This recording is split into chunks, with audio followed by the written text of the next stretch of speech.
A Gênese, Allan Kardec, capítulo 17, Predições no Evangelho, Sinais precursores.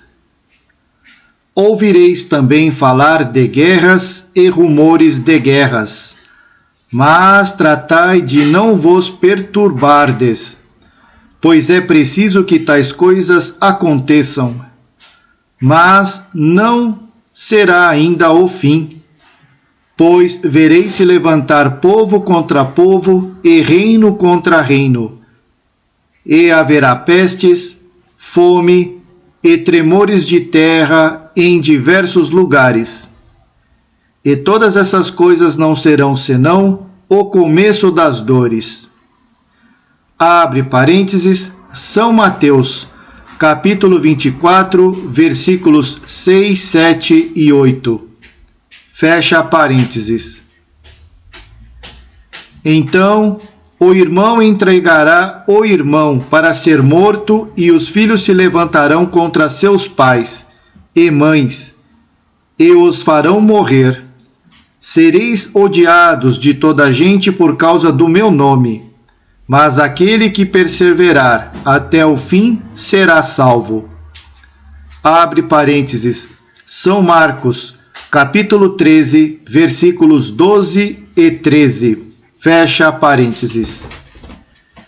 Quando virdes que a abominação da desolação que foi predita pelo profeta Daniel está no lugar santo, abre parênteses, aquele que lê, entenda, fecha parênteses. Fujam então para as montanhas, os que estiverem na Judéia. Abre parênteses, nota.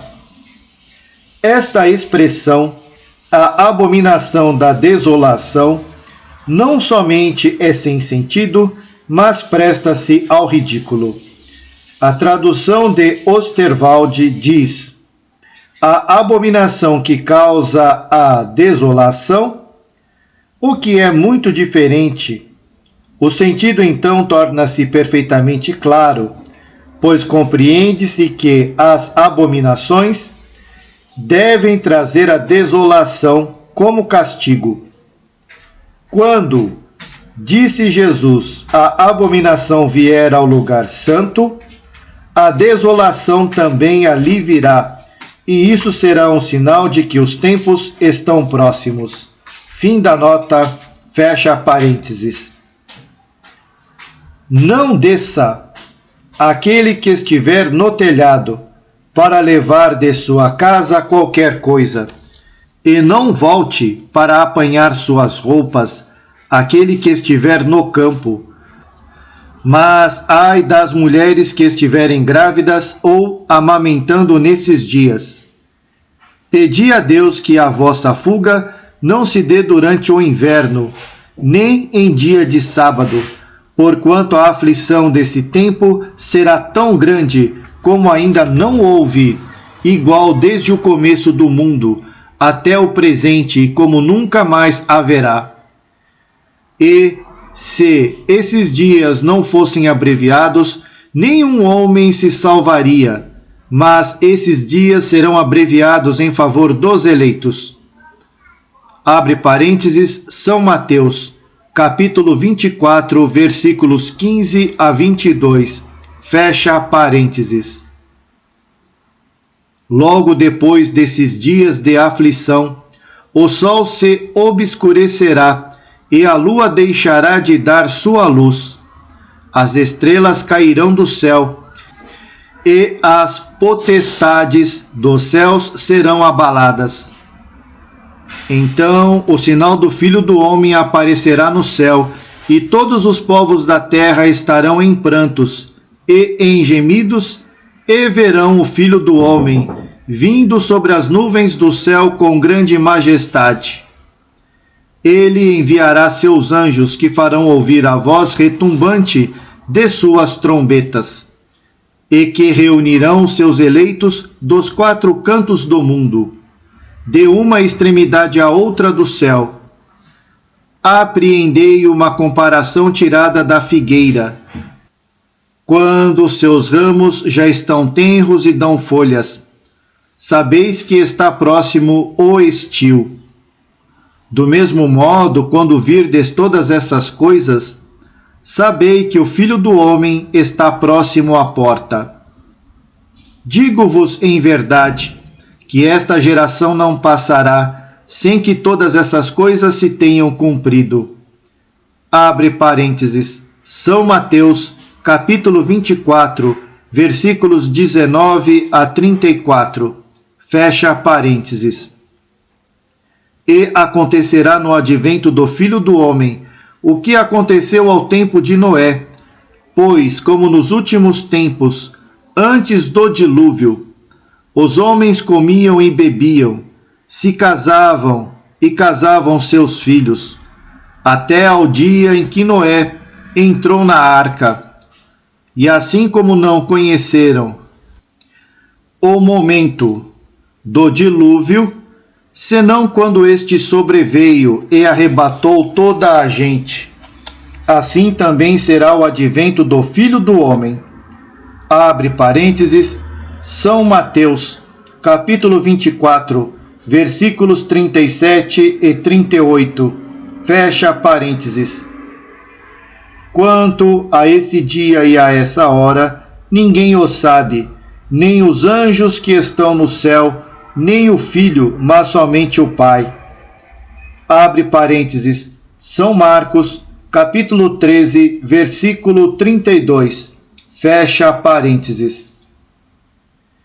Em verdade vos digo, chorareis e gemereis, e o mundo se rejubilará. Estareis em tristeza, mas a vossa tristeza se mudará em alegria. Uma mulher, quando dá à luz, está em dor, porque é chegada a sua hora. Mas depois que ela dá à luz um filho, não mais se lembra de todos os males que sofreu, pela alegria que experimenta de haver posto no mundo um homem.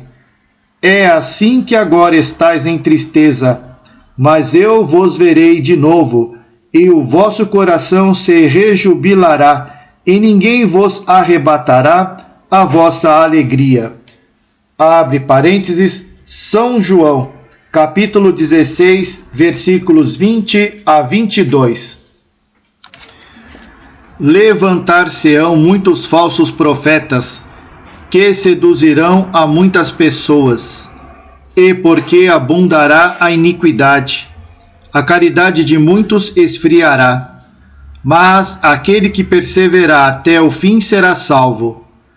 E este evangelho será pregado em toda a terra, para servir de testemunho a todas as nações.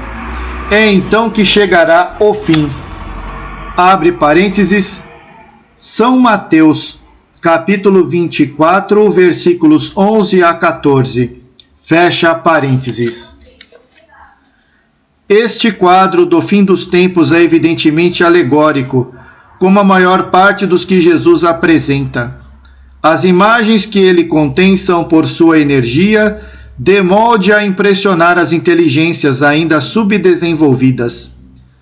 Para atingir essas imaginações tão pouco sutis, era preciso recorrer a pinturas vigorosas de cores fortes.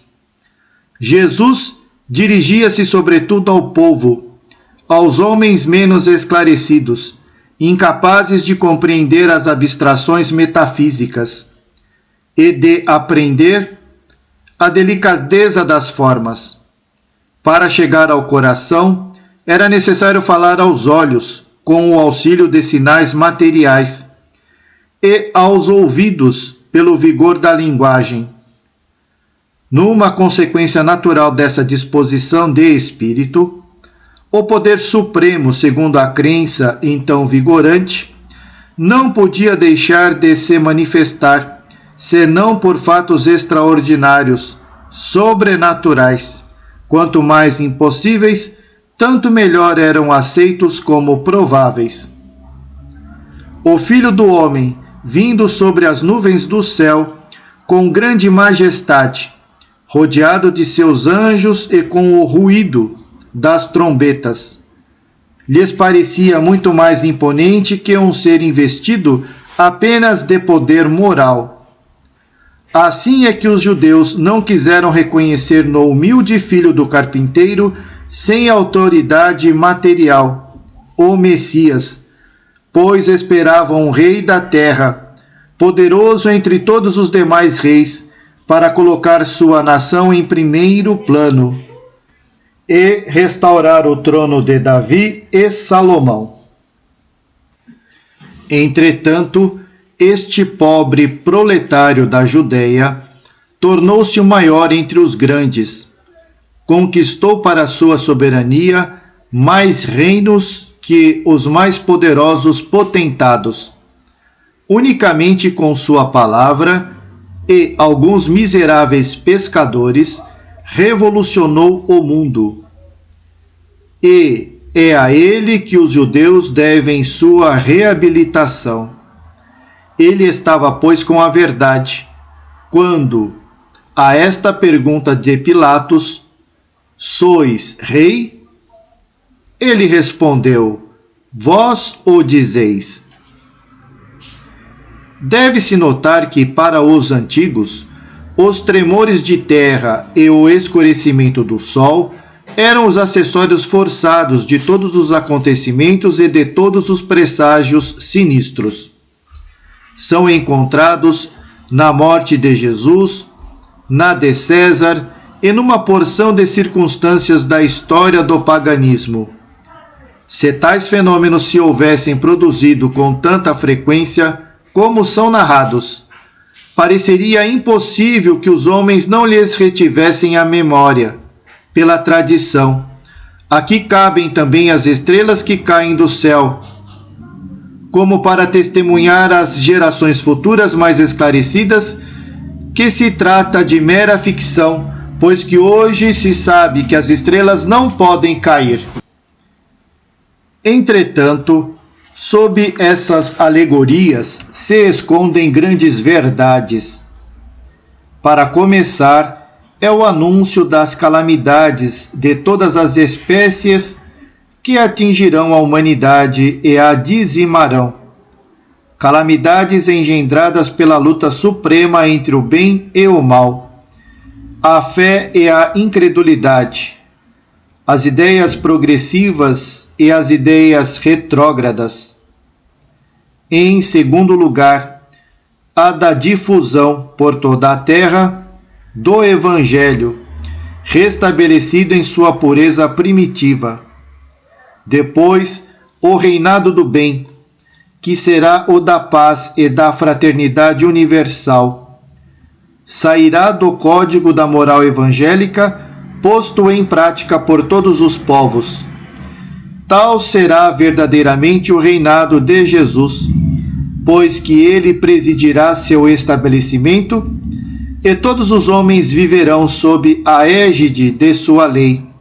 Reino de felicidade, pois, diz ele, após os dias de aflição virão os dias de alegria. Quando se realizarão tais coisas? Ninguém o sabe. Diz Jesus, nem mesmo o Filho. Porém, quando chegar o momento, os homens serão advertidos pelos índices precursores. Tais sinais não estarão nem no sol, nem nas estrelas, mas no estado social e nos fenômenos mais morais que físicos, e que, em parte, se podem deduzir de suas alusões. É bem certo que tal modificação não poderia se operar em vida dos apóstolos. Por outro modo, Jesus não teria podido ignorá-lo. Aliás, tal transformação não poderia efetivar-se em alguns anos. Entretanto, ele fala como se os apóstolos devessem ser testemunhas de tais acontecimentos.